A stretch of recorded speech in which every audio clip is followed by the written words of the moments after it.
Hello there, welcome to our channel. So, a new upper mid-range Nokia phone is expected to be announced by HMD Global in coming months, hopefully at an event held on 8th of April. The blog NokiaPowerUser claims to have received a tip-off that a phone, the name of which is still under wraps, will be the first Nokia phone to come with 108 megapixel lens. I said the name of the phone is unknown, but that's not completely true. It's believed to be the successor of Nokia 8.3. The processor powering this phone will either be Snapdragon 775 or 775G, which are anticipated as a 5G capable chipset. This is clearly an upgrade over Nokia 8.3's Snapdragon 765G processor.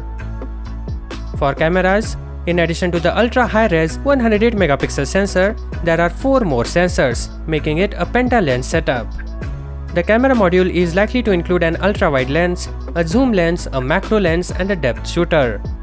Don't expect the camera to outperform any high-end phones just because it has a 108 megapixel lens. We don't know which generation this sensor belongs to, and that makes a huge difference. And those in hopes of this new leak re-raising the prospect of a Nokia 9.3 Pure View, you might get disappointed. Nokia has postponed Nokia 9.3 Pure View so many times that we all lost track of it.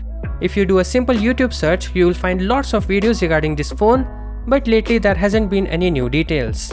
Anyways, you can count on us for new information on this phone in the future. The report says that the G10 will have 6.5-inch Quad HD Plus display with the company's Pure Display V4 technology.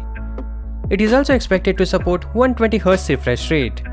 Now we are on board with G10 having 120Hz refresh rate, but does it really require Quad HD Plus resolution? Unless it has variable refresh rate panel, the Quad HD Plus display will hog a lot of battery.